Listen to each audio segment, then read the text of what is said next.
Assalamu alaikum, dear students. Today our topic for 12th class economic students is saving function. Saving function,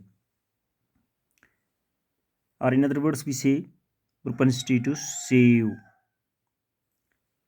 Here the question is explain saving function with the help of a schedule and diagram. Explain saving function with the help of a schedule and diagram. और दूसरे लफ्ज़ों में बताते हैं हम इसको propensity to save with the help of table and diagram. Define propensity to save with the help of table and diagram. देखिए answer क्या है इसका. The relationship between savings and income is called saving function. इन्हें जो ऊपर हमें है saving function क्या हो गया. The relationship between savings and income is called saving function. The relationship between savings and income is called saving function. इसको saving function कहते हैं. यहाँ पर इनकम जो है ये इक्वेशन है मैथमेटिकली कि y is equal to C plus S. यानी इनकम y हो गया इनकम, c हो गया कंजप्शन और s जो है ये सेविंग है. इनकम जो है ये कंजप्शन प्लस सेविंग के बराबर होता है. ये एक इक्वेशन है. यानी जो हमें कंजप्शन और सेविंग है, जो हम खर्च करते हैं और जो बचत हम रखते हैं, तो ये दोनों रकम मिलाकर जो है वो एक इनकम के बराबर होती है. वो हमारी जो आमदनी हमारी होती है उसमें से हम कुछ खर्च करते हैं और कुछ बचत करके रखते हैं, सेविंग जिसको हम कहते हैं. तो ये एक इक्वेशन बनती है कि इनकम जो है वो कंजप्शन प्लस सेविंग के बराबर होती है. ठीक. अब जो है यहाँ पर चूँकि हमें बात हो रही है सेविंग की, अब यही इक्वेशन जो है कि y is equal to C plus S. अब c को हमने बाएं तरफ रखा और ये c जो s को हमने बाएं तरफ रखा सेविंग को.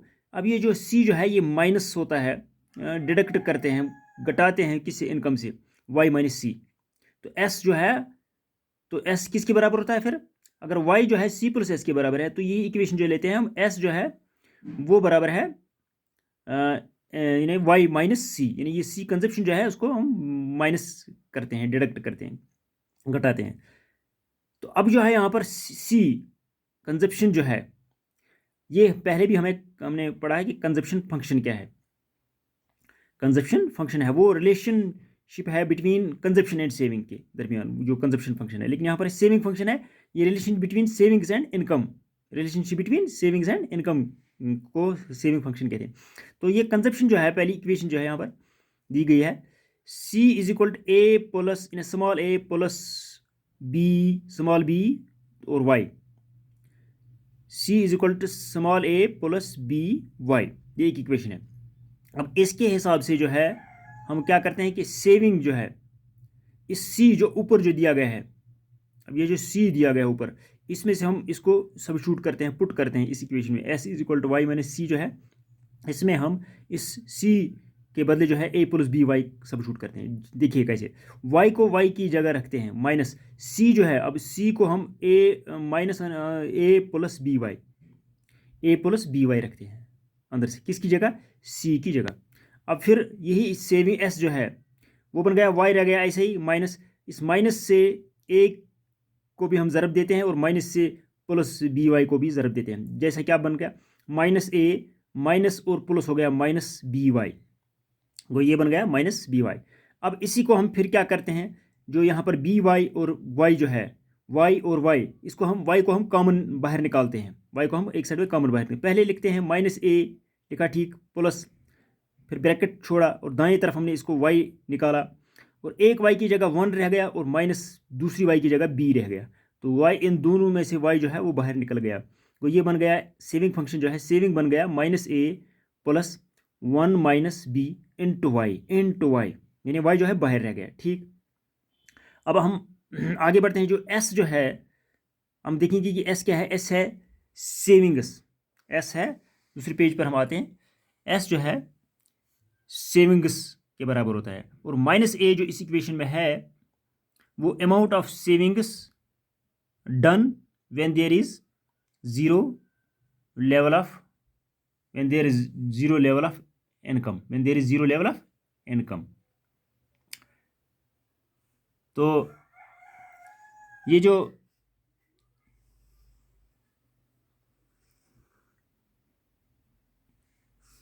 a1 minus b, 1 minus b is the slope of saving function 1 minus b is the slope of saving function, और या कहेंगे हम डेल्टा एस बटा डेल्टा वाई, डेल्टा एस बटा डेल्टा वाई, और M P S, delta S यानी change in saving बटा change in income, change in saving बटा चेंज इन इनकम, और एम पी एस यानी मार्जिनल प्रोपेंसिटी टू सेव, इसको कहते हैं मार्जिनल प्रोपेंसिटी टू सेव। तो फिर जो है इफ़ यानी अगर, इफ़ यानी अगर, अगर कंजप्शन बराबर है 100 प्लस 0.8 वाई के बराबर अगर कंजप्शन बराबर है 100 प्लस 0.8 वाई के बराबर, ये कंजप्शन जो है जो ऊपर है C इज इक्वल टू, इस साइड में जो है C is equal to A plus B Y, C is equal to A plus B Y, यानी ए की जगह 100 प्लस बी जो है इसकी जगह 0.8 और वाई, तो वही है इनकम। इसको आने इफ़ क्या कहते हैं, if C is equal to 100 plus 0.8 Y, तो S किसके बराबर है फिर तो S किसके बराबर है फिर, S जो फंक्शन हमारे इस दूसरे पेज पर जो पहले थी, S is equal to minus A plus 1 minus B into Y, तो माइनस ए की जगह -100 आ गया, प्लस 1 माइनस बी की जगह 0.8 आ गया, माइनस ए यानी ये जो S है यहाँ पर, ये जो फंक्शन है ये S की equation, S is equal to minus A plus 1 minus B, इसी की जगह हम ये लेते हैं कि S is equal to -100 plus 1 minus B जो है 0.8, बाहर से इसका y है, तो वो बनता है, ये यहाँ पर रॉन्ग है इसलिए ये बनता है कि -100 हो गया, -100 की जगह प्लस ये जो है 1 माइनस 0.8 यानी 1.0 को हम 0.8 निकालते हैं तो वो बनता है 0.2, क्या बनता है 0.2y, 0.2y बनता है, यानी ये 0.00 नहीं है बल्कि 0.2y, 0.2y है ये, तो 0.2y। अब यही जो है, या आर हम कहेंगे MPC plus MPS is equal to 1, यानी marginal propensity to consume plus marginal propensity to save is equal to 1 के बराबर होता है, ये इसकी फार्मूला है, marginal propensity to consume plus marginal propensity to save is equal to 1। Saving function can be explained with the help of following diagram and schedule.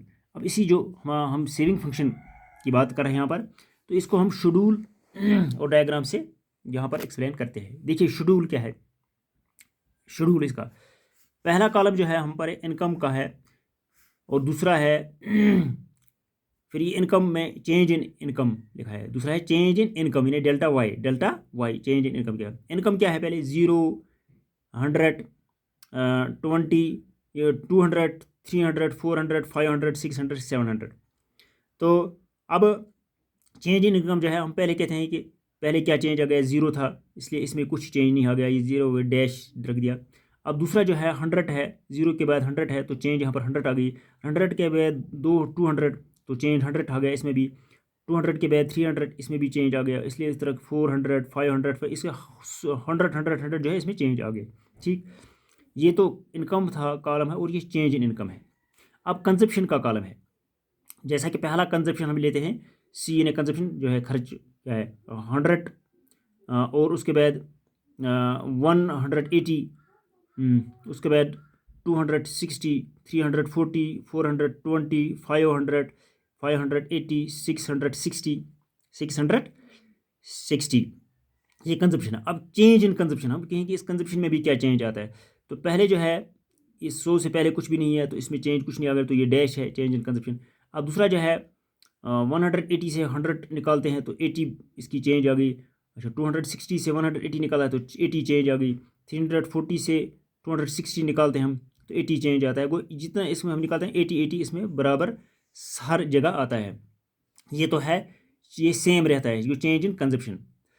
तो अब आगे बढ़ते हैं। तो ये था इनकम, चेंज इन इनकम, ये था कंजप्शन, चेंज इन कंजप्शन। इसमें क्या है, अब MPC जो है वो बढ़ता है change in consumption divided by change in income. Marginal propensity to consume जो है वो चेंज इन कंजप्शन बटा चेंज इन इनकम।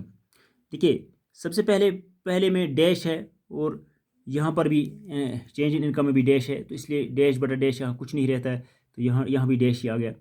अब दूसरी जगह जो है 80 बटा 100 0.8 के बराबर होता है। 80 बटा 100 0.8, 80 बटा 100 0.8, 80 बटा 100 0.8, 80 बटा 100, ये हर जगह 0.8 बन गया मार्जिनल प्रोपेंसिटी टू कंज्यूम।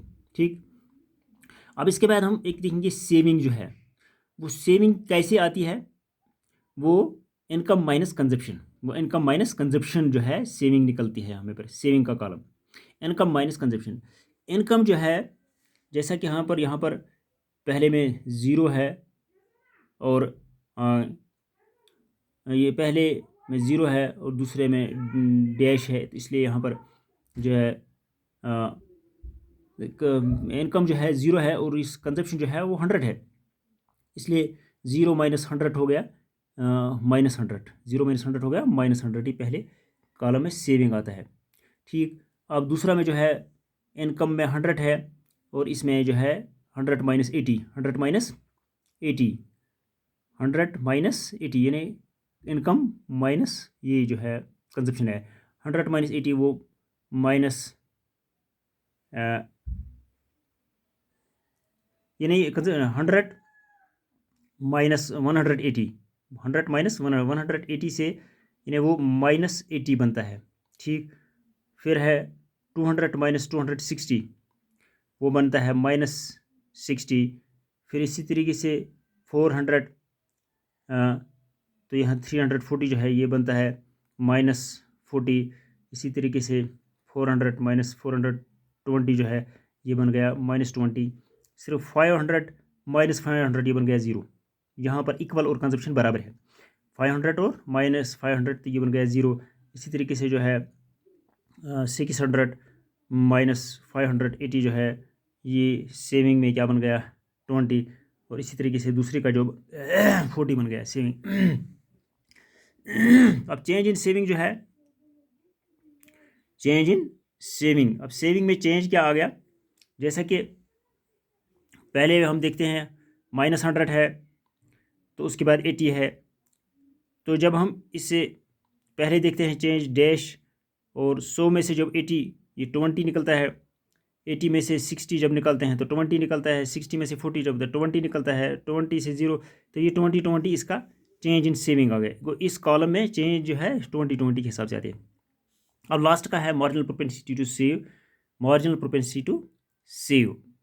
तो ये मार्जिनल प्रोपेंसिटी टू सेव जो है ये कैसे निकलता है, जैसा कि हम ऊपर में भी अगर हम ये कहें marginal propensity to consume plus marginal propensity to save is equal to 1, यहाँ कहेंगे हम marginal propensity to save is equal to 1 minus marginal propensity to consume, यानी इसको हम दाएं तरफ निकालते हैं। तो ऐसे भी निकल सकता है कि मार्जिनल प्रोपेंसिटी टू कंज्यूम जो है यहाँ कर दिखाया गया है 1 माइनस 0.8, 1 माइनस जो ऊपर देखा है 1 माइनस 0.8 से 0.2 निकलता है। इसी तरीके से दूसरे में भी 0.2, 0.2, 0.2, 0.2, 0.2, या हम ऐसा कहेंगे चेंज इन सेविंग बटा चेंज इन कंजप्शन जो है, ऐसे में भी निकला 20 बटा ये जो है चेंज इन कंजप्शन जो है, चेंज इन सेविंग बटा चेंज इन कंजप्शन, तो इसके हिसाब से भी हम इसको निकाल सकते हैं मार्जिनल प्रोपेंसिटी सेव को। तो ये जो है अब 0.2, 0.2, 0.2 के हिसाब से बन गया। तो उस जो ऊपर की फार्मूला है हमें यहाँ पर है ये MPC प्लस MPS के तहत भी हम इसको निकाल सकते हैं, MPC प्लस MPS के तहत भी निकाल सकते हैं हम इसको। तो उस तरीके से भी दूसरी चेंज इन कंजप्शन बटा चेंज इन ये चेंज इन कंजप्शन बटा ये चेंज इन सेविंग बटा चेंज इन इनकम के तहत भी हम इसको निकाल सकते हैं। तो अब इसी को ये जो टेबल है सेविंग फंक्शन जो है इसको हम फिगर के ज़रिए भी यहाँ पर ड्रैग कर सकते हैं। तो एक तरफ जो है हमने इनकम का कॉलम यानी इनकम लेवल ले ली, तो दूसरी तरफ जो है इसका कंजप्शन लेवल है वाई एक्सिस की साइड में। तो ये है सेंटर में है 0। तो एक है यहाँ पर 45 डिग्री की जो है इनकम लेवल है, Y equal to C plus S के बराबर भी होता है। तो दूसरा जो है कंजप्शन लेवल जो है वो यहाँ 100 से शुरू होता है तो आगे बढ़ता है ऐसे। तो C is equal to A plus B Y एक इसकी फार्मूला है, यानी कंजप्शन फंक्शन। ये हमें पहले फिगर में भी दिखाया है कंजप्शन फंक्शन। तो यहाँ पर भी इस यानी दिखाई गई है कंजप्शन फंक्शन। अब जो है असली में हम सेविंग फंक्शन यहाँ पर दिखाना है। सेविंग फंक्शन क्या है, जैसा कि ये जो है -100 हम सेविंग को लेते हैं। सबसे पहले जो है सेविंग यानी एस जो है ये -100 है, -80 है, -60, -40, -20, फिर 0, 20, फिर पॉजिटिव की तरफ जाता है। जैसा कि यहाँ पर इस ये लेवल जो है नीचे हमने लाई है, जैसा कि -100 तक। फिर यहाँ से हम शुरू करते हैं -100, फिर ये -80, फिर ये ऊपर ऐसे ही जाएगी -60, -40, -20, तो ये पहुँच जाएगी कहाँ पर, यहाँ पर 0 पर, जहाँ 500 है यहाँ पर इनकम लेवल, जहाँ इनकम लेवल और कंजप्शन लेवल जो है बराबर है, जहाँ इनकम लेवल और ये जो कंजप्शन लेवल है बराबर है। 500 इनकम भी है, 500 कंजप्शन भी है, इन्हें 500 कंजप्शन भी है। तो इसको जो है ये पॉइंट यहाँ पर बराबर है, इक्वल इस पॉइंट पर डैश। तो यहाँ तक जो है ये 0 तक पहुँचा। और अब आगे से जो है इसका 20, 40 प्लस यानी पॉजिटिव की तरफ, अब ये इस यहाँ इस साइड में जो है पॉजिटिव की तरफ जाता है। वो नीचे से जो है -100 से शुरू होता है, 500 ये पहुँचता है 0 तक, और 0 से आगे ये बढ़ता है पॉजिटिव की तरफ। तो यहाँ से इसकी नेगेटिव सेविंग हम कहेंगे कि जहाँ तक जो -0 से 500 तक जो है अप टू ये, तो यहाँ तक 0 सेविंग है, यानी सेविंग नेगेटिव है। और इससे आगे जो है जितनी भी सेविंग होगी वो पॉजिटिव सेविंग होगी, यानी 20, 40 वगैरह वगैरह। तो ये सेविंग है। वो ये इक्वेशन जो है S is equal to -a + 1 - b × y, यानी ये इसको सेविंग फंक्शन भी कहते हैं। तो यहाँ तक नेगेटिव सेविंग है। अब इसी फिगर की मतलब यह लिखा है, in this figure x axis represents income, यानी ये एक्स एक्स लाइन जो है ये रिप्रेजेंट करती है इनकम लेवल को, एंड वाई एक्सिस लेवल जो है जो ऊपर की तरफ जो जाती है वाई एक्सिस लेवल ये रिप्रेजेंट करती है कंजप्शन फंक्शन को, कंजप्शन फंक्शन को। C is the consumption function and S is the saving function, S is the saving function. At ₹500 जो ₹500 है, यानी वो ऊपर टेबल में भी दिखाया गया है, 500 इनकम है और 500 कंजप्शन जो है। यहाँ पर भी है if saving at ₹500 income level consumption, income level consumption is equal to saving equal to saving, है ना, सेविंग इज 0, है ना, सेविंग इज 0, या इस पर जो है सेविंग 0 है। बिफोर दिस यानी इस 500 से पहले जो है, before this income level savings और नेगेटिव, वो इस 500 से पहले जो इनकम लेवल है वो ये क्या है, सेविंग लेवल है, या before this income level savings और नेगेटिव, एंड आफ्टर दिस जो है 100 के बाद जो है, and after this income level, and after this levels savings are positive, and after this level savings are positive, यानी इससे पहले सेविंग लेवल जो है वो निगेटिव में है और उसके बाद जो है सेविंग लेवल जो है वो पॉजिटिव है। ये था आज का जो टॉपिक था, saving function with the help of schedule and table, या propensity to save with the help of table and schedule. तो आज के लिए बस इतना ही काफ़ी। फ़ी अमान अल्लाह।